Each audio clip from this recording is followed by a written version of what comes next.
आजच डाउनलोड करा आणि तुमच्या आवडत्या मालिकांचा आनंद लुटा. नमस्कार, सुस्वागतम, स्वागत आहे तुमचं झी मराठीवरच्या खमंग पौष्टिक चविष्ट आणि ताज्या ताज्या गरमागरम वाफाळलेल्या कार्यक्रमात, ज्याचं नाव आहे आम्ही सारे खवय्ये.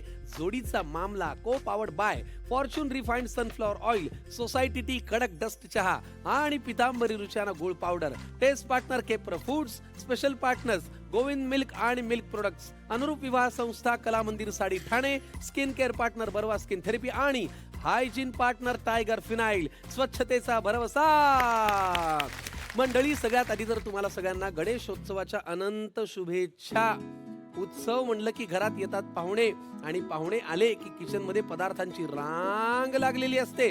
आपल्या बाप्पाला सुद्धा आपण गोड गोड पौष्टिक मोदकांचा नैवेद्य दाखवतो. तर अशाच खमंग उत्सवात आपला उत्साह आणखीन चविष्ट करण्यासाठी सुरू करूया आम्ही सारे खवय्ये जोडीचा मामला. कारण काळजाची वाट पोटातून जाते. मंडळी, आज अखिल भारतीय कुस्ती खेळणार राणा, विद्यार्थी मी शहाणा संघटनेचे अध्यक्ष आणि अंजलीबाई झाल्या भावनाताई या ब्रीद वाक्याच्या नायिका आपल्या घरामध्ये येत आहेत. स्वागत करूया अंजलीबाईंचं, म्हणजे आत्ताच्या आपल्या लाडक्या भावनाची, म्हणजेच अक्षया देवधर, आणि राणा दादा म्हणजेच हार्दिक जोशीच.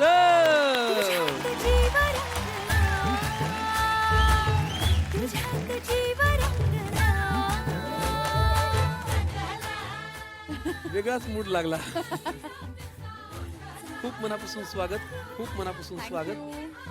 ही वाहिनी, हा परिवार आणि हे सगळंच तुम्हाला काही नवं नाहीये. तुम्ही इथे कायम येता आणि येत राहावं अशी आमची इच्छा आहे. कसे आहात तुम्ही दोघी? मस्त. लय भारी. लय भारी. आता नाव घेतलंच ना. हो, खरंच आहे, लय भारी आहात. आणि तुम्ही तुमच्या आयुष्यामध्ये आणि आमच्यासाठी एक अनुरूप परफेक्ट जोडी आहात. त्यामुळे या अनुरूप जोडीचं जोरदार टाळीने आपण स्वागत करूया. थँक्यू. कार्यक्रमाला सुरुवात करण्यापूर्वी तुम्हाला जरा या घराची ओळख करून देतो. तिकडे आहे प्रेमाची पेटी. या प्रेमाच्या पेटीमध्ये संसार उपयोगी सगळं काही आहे. अगदी हळदीपासनं ते हळकुंडापर्यंत सगळं तुम्हाला मिळेल. ओके. इकडे आहे चविष्ट चकाट्या पिटायची जागा. पदार्थ चविष्टही झाले पाहिजे आणि चकाट्याही पिटायच्या आहेत. आणि तिकडे आहे सोसायटी चहा, लव कट्टा. चहा बरोबर गप्पा खूप छान रंगतात आणि लव कट्टावरती तुमच्याकडे बोलायला खूप काही आहे याची आम्हाला खात्री आहे. त्यामुळे हा कट्टाही रंगला पाहिजे, हो की नाही? येस. आज गणेशोत्सव आहे. गणेशोत्सवाच्या फार मनापासून शुभेच्छा. सगळ्यांना आमच्याकडून सुद्धा गणेशोत्सवाच्या खूप खूप शुभेच्छा. आणि हार्दिक कडून सुद्धा हार्दिक हार्दिक. क्या बात आहे, स्वतःच्या नावाचं किती प्रमोशन. गणेशोत्सवाच्या काही आठवणी आहेत? हो, खूप आठवणी आहेत अशा.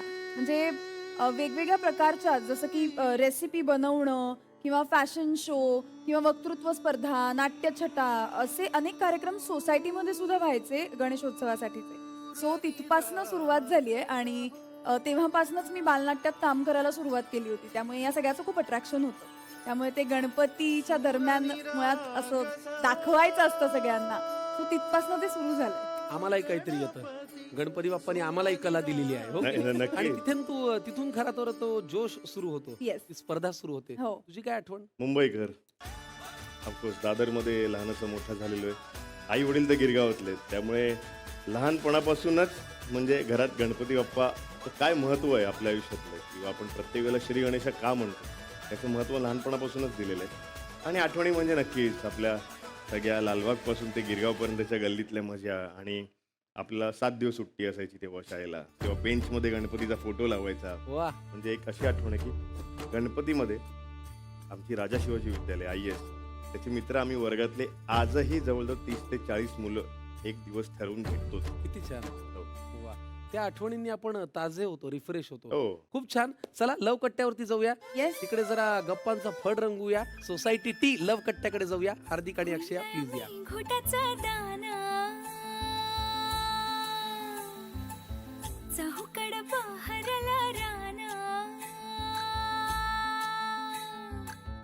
पाटामध्ये झुळू झुळू पाणी. एक बोट घ्या, मग आपण पुढच्या गप्पा मारूया. वा, कडक चहा बरोबर कडक गप्पा. खवय्येगिरीची काहीतरी आठवण सांगा. ऑफकोर्स म्हणजे फूडी खूप अक्षय आहे. हा, म्हणजे खवय्येगिरी हा शब्दच हार्दिकला बहुतेक माझ्याकडनं कळला असावा. कारण हा, म्हणजे मी खूपच खवय्या आहे असं म्हणायला हरकत नाही. आणि मी खूप मुडी पण आहे खाण्याच्या बाबतीत. म्हणजे असं पर्टिक्युलरली मला हेच खायचं असतं किंवा आज अमुक तमुकचा मूड आहे तर बाबा ते खाल्लंच पाहिजे, असं माझे चॉईसेस असतात. तसं तू खूपच साधा आहे आणि म्हणजे की तो म्हणजे- मला सांगतो तुला हे खाऊ, ओके हे खाऊ, तुला ते हवंय, आणि ओके, मला हे ती खाऊ. कधीतरी म्हणते की आज आपण बाहेर कुठे जाऊया जेवायला, आणि मला माहिती असतं की मी जे ठिकाण सांगणार आहे ते ती नाहीच म्हणणार. ते ती नाहीच म्हणणार. तरी नाही, नेहमी मीच सांगते ना, आता तू तरी सांग. मग मी सांगतो मग तिकडे कशाला, मग इकडेच जाऊया ना, मग त्यापेक्षा मग कशाला, मग ते तूच सांग, तूच ठरव आणि तूच ऑर्डर दे. बरं नाही, एवढी- ऑर्डरचं असं नसतं, ऑर्डरचं असं नसतं. ऑर्डर मी त्याला म्हणते की आज तू सांग काय खाऊया. हां. तर पण त्यावरही तेच, त्याचं- पण हे चालणार आहे का? नाही पण सांग ना मग सगळं. म्हणून मी उलटच सांगतो. शटर बंद होईपर्यंत ऑर्डर देण्याचा काय प्रकार आहे? ऍक्च्युली ते माझ्या बाबतीतलं आहे. हो का, काय झालं, काय होतं? म्हणजे आमच्या कॉलेजच्या इथे, म्हणजे माझी शाळा आणि रुया कॉलेज आहे, त्याच्या नाक्यावरती आम्ही बसणारी सगळी मुलं होती. सो मी कुठेही चायनीज खायला जात नाही. मला ते जात नाही. नाही, मला तिकडचंच आवडतं. हं. आणि मी पण मुंबईत आल्यावर पहिले तिला पहिल्यांदा तिकडे येऊन मला गेलो. तिथेच मी 5 स्टार विस्टारला येऊन नाही गेलो. तुला म्हटलं आज मस्त नाही तू फ्राईड राईस खिला. येस, म्हणजे असं आमलेट मधून असं तेल निघालं पाहिजे. पण तेच आवडते चव मला. तिला सुद्धा ती आवडली. आणि आजही त्यांना माहिती आहे की अच्छा आधीचला एवढं विचार आर आहे क्या, हा हार आहे. त्याला माहिती आहे हा शटर बंद करायच्या वेळेला येणार आहे. तर ती बरोबर 11:15 वाजता माझी ऑर्डर तिथे जाते क्या बात. आणि 12 वाजता बसून मी ती खातो आणि रात्री घरी येतो. तुमच्या लग्नात मेनू काय होता?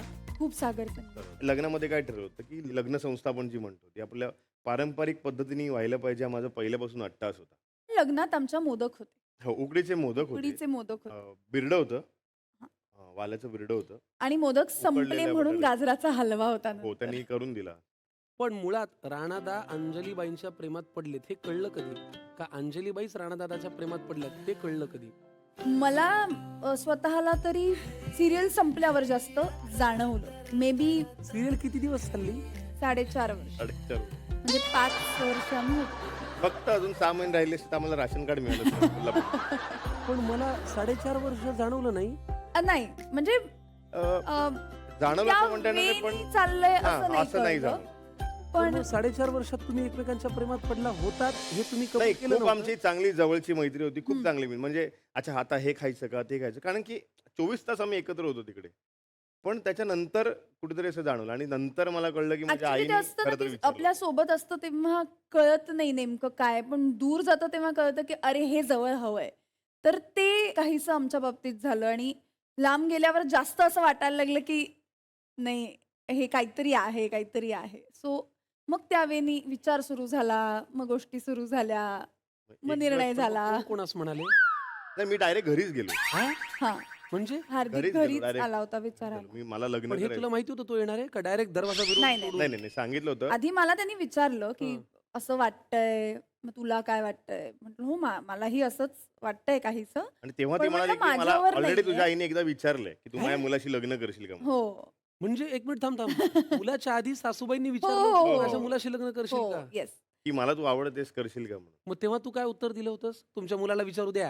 नाही नाही मी म्हटले होते अहो नाही अहो असं काहीच नाहीये. असं कसं होईल अचानक, काही नाहीये. तर मी ते थांबवलं होतं, काही संबंधच नव्हता. कारण पण तेव्हा तो खरंच काय वाटलं? विचारच नव्हता आमचा, कधीच विचार नव्हता तो. पण जेव्हा हार्दिकनी नंतर पुन्हा विषय काढला तेव्हा मग मला असं झालं की आईनी त्याच्या विचारलं होतं, मग विचार करायला आता हरकत नाहीये, आपल्याला नाही, पण काहीसं मी तिला तेही वाटतंय. सांगितलं होतं की मी तुझ्या घरी येऊन विचारणार. माझी जी काही परिस्थिती आहे, मी कसा राहतो किंवा माझ्या घरची परिस्थिती काय आहे, तुला सगळं माहिती आहे. तुझ्या आई वडिलांनी होकार दिला तरच सगळ्या गोष्टी होतील, अदरवाईज आपण नको. पण मैत्री तोडू नकोस आयुष्यात, हा माझा अट्टास होता. कारण की पहिली माझी भीती होती की मैत्री तुटेल हा प्रश्न विचारला. आणि घरी गेलो, मी तिला सांगितलं मी विचारायला येतो आणि बोललं वगैरे झालं. ते बोलले ठीक आहे आम्ही विचार करून सांगतो. आणि आय गेस 2 महिन्यांनी वगैरे तारखाच आल्या डायरेक्ट. हो तारखा डायरेक्ट Engagement ची एंगेजमेंटच्या तारीख. तारखाच पाठवल्या मला त्यांनी.